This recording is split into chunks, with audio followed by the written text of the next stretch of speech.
Here to, in a great segue from the quantum panel, they talked a lot about the use of drones going forward. And not the horror novelist Stephen King, but Steve King is here to talk to us about the positive use of drones in the Homeland Security enterprise. Steve. Much.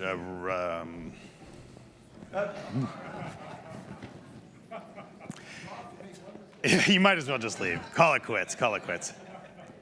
Thanks very much for having me. So when I tell my first responder friends that I'm going to go to someplace like Chula, Vista, and which is right outside San Diego, and talk to them about their drone program, inevitably they always do pretty much the exact same thing, and that is they say, "Oh, we have a drone program too." And they, as if to say, like, well, just, come on down the street and, come see what we're doing. What they mean, of course, is when they say they have a drone program, they mean that after a dozen firefighters show up on the scene, that somebody pulls a drone out of the back of the SUV, right, and launches that, and they get a slightly different view of the scene. Or, maybe on the law enforcement side, they'll have some, hostage situation or something like that, right? And after, again, a half dozen or a dozen officers are there on the scene, then somebody pulls a drone out and they fly it and get, a slightly different view of the same scene. That's not what we're here to talk about. So this is Chula Vista. This is a husband and wife chasing one another. The marital bliss. They received some 911 calls, and if you're in Chula Vista, when you call 911, during the day especially, a drone operator, a remote pilot, stands outside the dispatch center and will launch a drone from one of 4 locations across the city and go investigate what's happening. It takes the drone, what I saw was 15 seconds or so to get on scene. That's immensely faster than local law enforcement. In fact, I don't see any officers on scene in this video, do you? So the last time I was out at Chula Vista, we walked in, and it was a 911 call for a man with a gun at a middle school. Whoa, right? Perfect timing to walk in. This is going to get very exciting. The suspect had left and was leaving school grounds in a minivan. So the drone launches, goes, and it sees the minivan. Great. Follows it to a shopping center. Okay, this could get really bad, right? Out pops, after the minivan parks, a mom and 2 young girls about the same age as my daughter. And all of a sudden, the situation changes. You have responding officers going as fast as possible, amped up to the scene, about to do a felony takedown of this minivan, which is, if you don't know, it's the turn the vehicle off, throw the keys out, your hands out the window, one at a time, come back to the sound of my voice, cuffed. It's dramatic if you're the suspect or that mom and 2 daughters. If you're a police officer, it's sort of routine business. But that experience for those 3 ladies was entirely different as a result of the drone.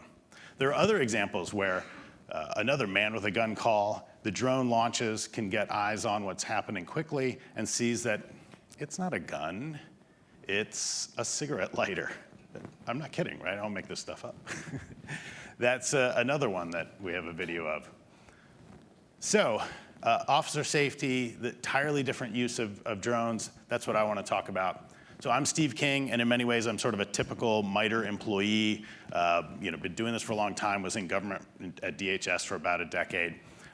But on weekends, don't tell my boss, I go back to my original job, which was as a career firefighter paramedic. I went to the police academy, did arson and explosion investigation for the city.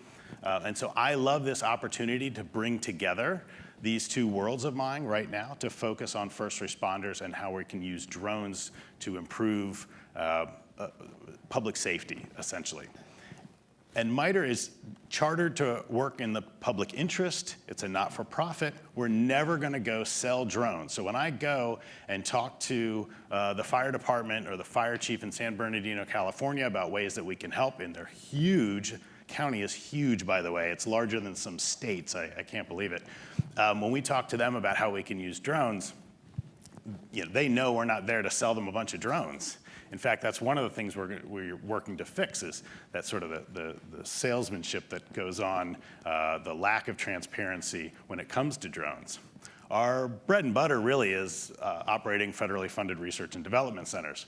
And that gives us an opportunity to see this challenge from others' perspectives. So for example, the FAA is very concerned that your flight home today is going to be safe, which is great, I think. The Department of Homeland Security has given us some terrific opportunities in terms of looking at use cases, especially along the US-Mexico border, which we'll talk about in a second. Our work for the National Cybersecurity FFRDC for NIST is terrific when we look at the most common drones used by public safety. Chinese-made DJI drones, 80% of the market share.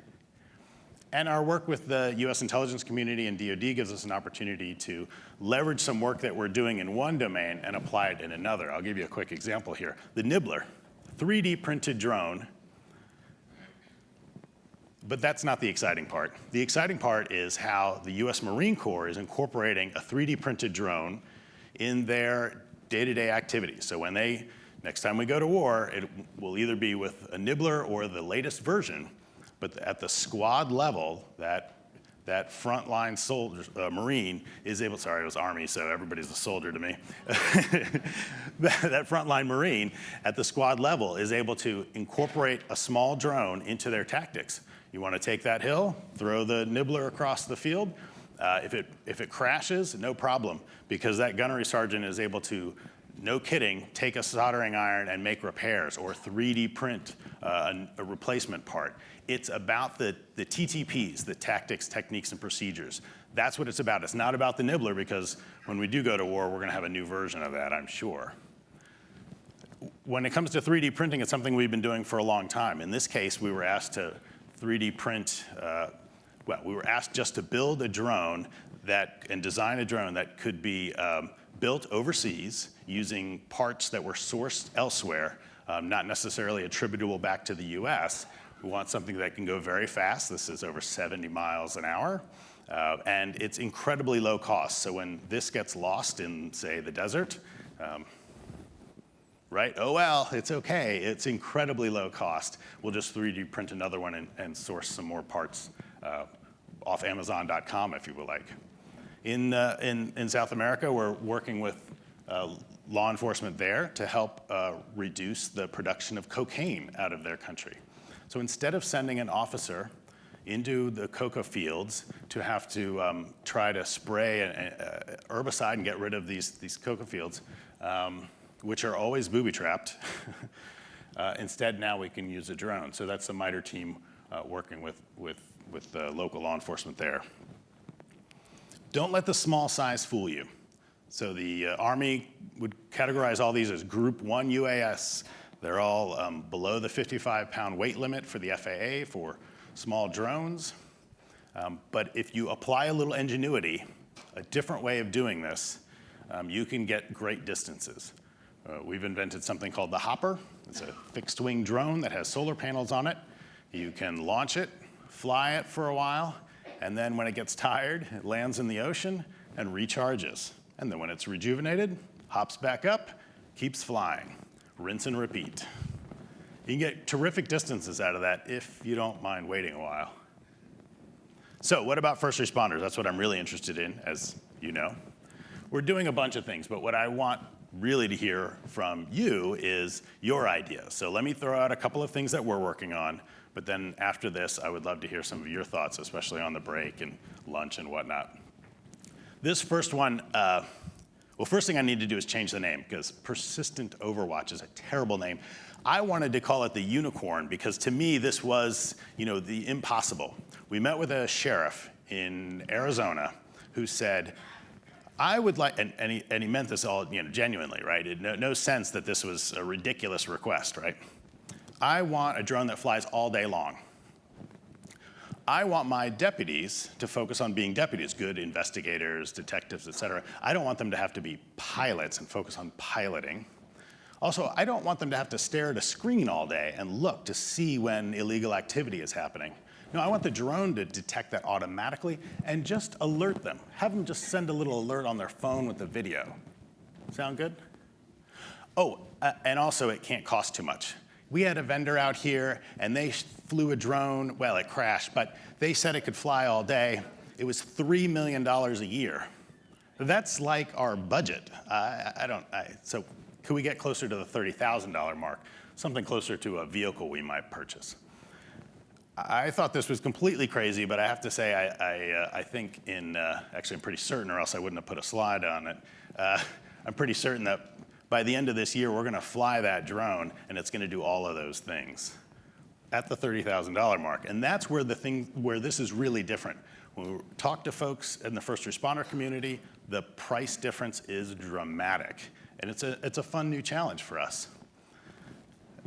Typically when people want to fly drones, they're photographers or realtors, that sort of thing. Those are the common commercial drone pilots.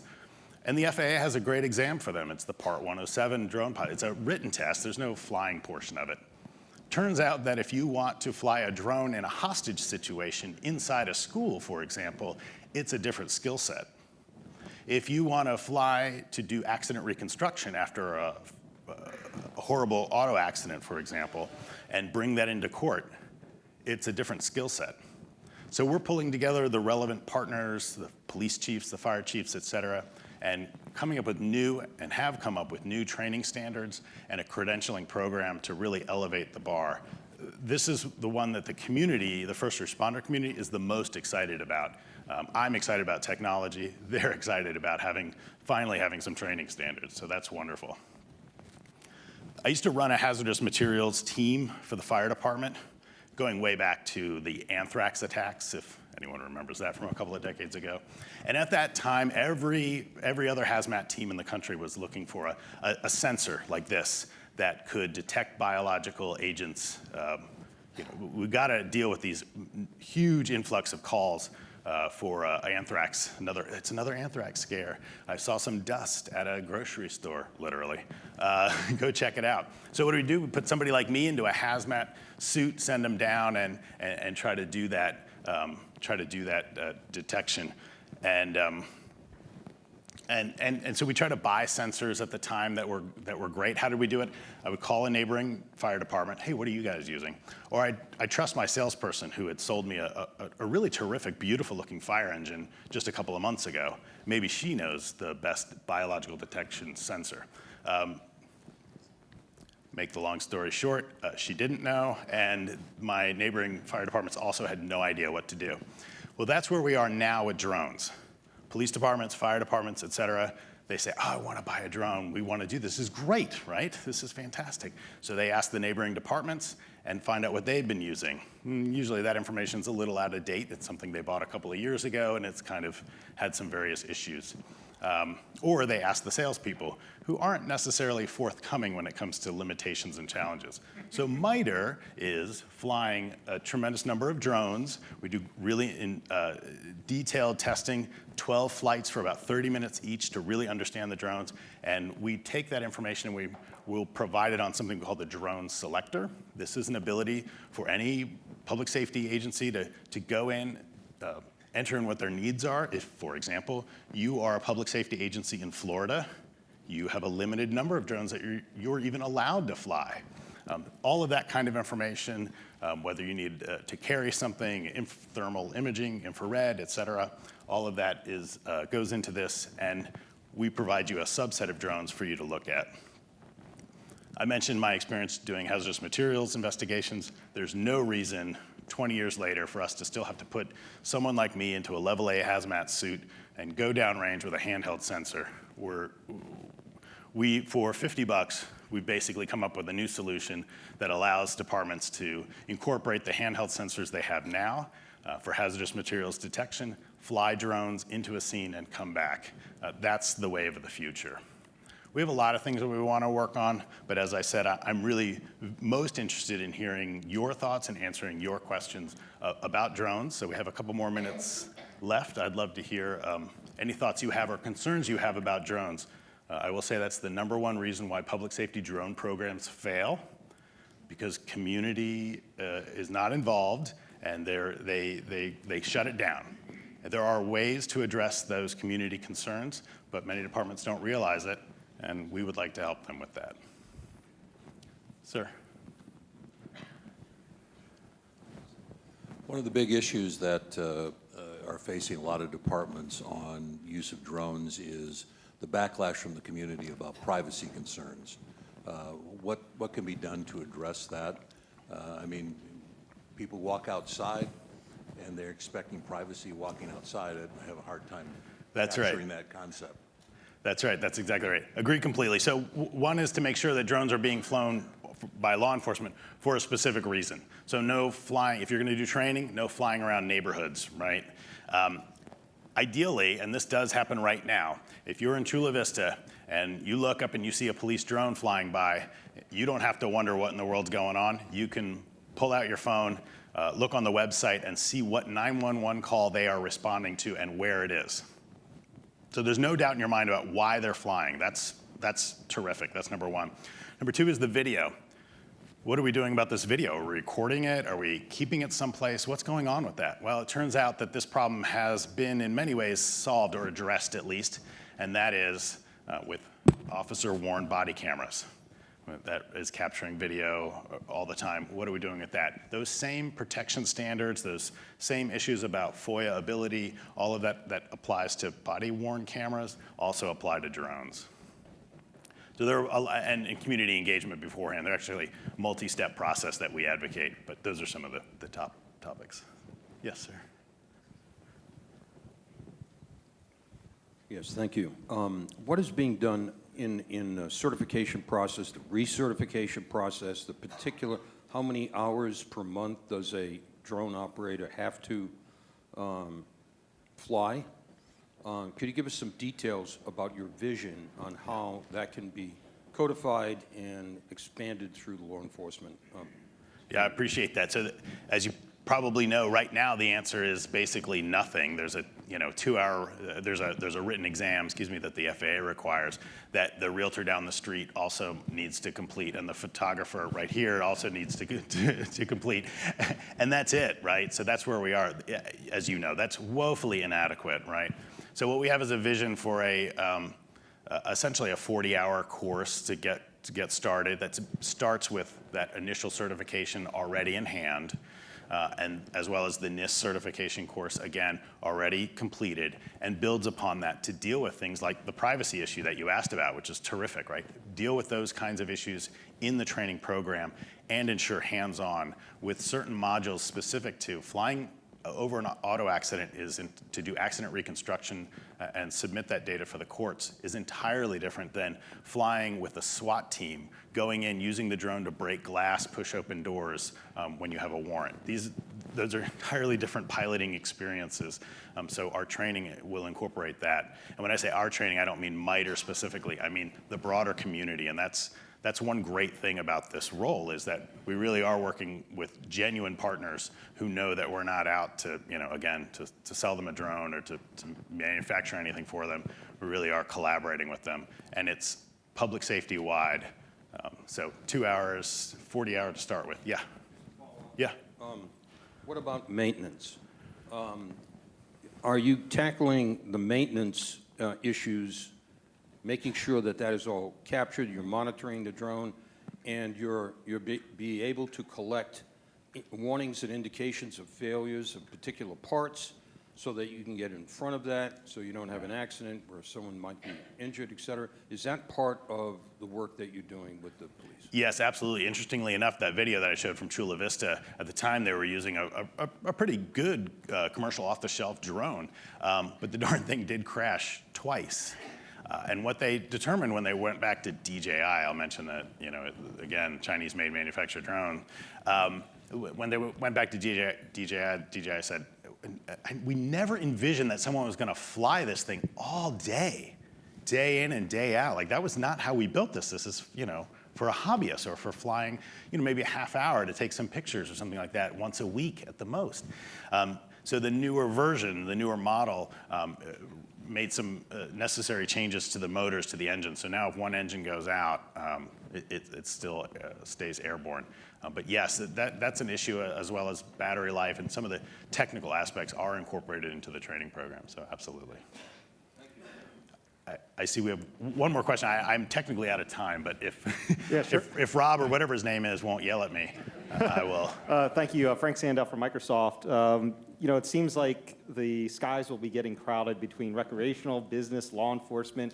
We have flying cars literally coming as well. So between state, local, federal, who controls the airspace and who's going to manage the collisions and what have you? Like, how is that being orchestrated? Yeah, it's absolutely the FAA's responsibility, which is one reason why I'm excited that we're also in our role supporting the FAA for R&D. But yeah, that's absolutely the FAA. And that concern that you just mentioned is why things have been a little slow to get going in terms of the technology is there, but the safety case hasn't necessarily been made yet, or it took a while to get made. And I think we're finally right there. But it's a great concern, and it's one we share. I'll leave it at that. Thanks, Rob.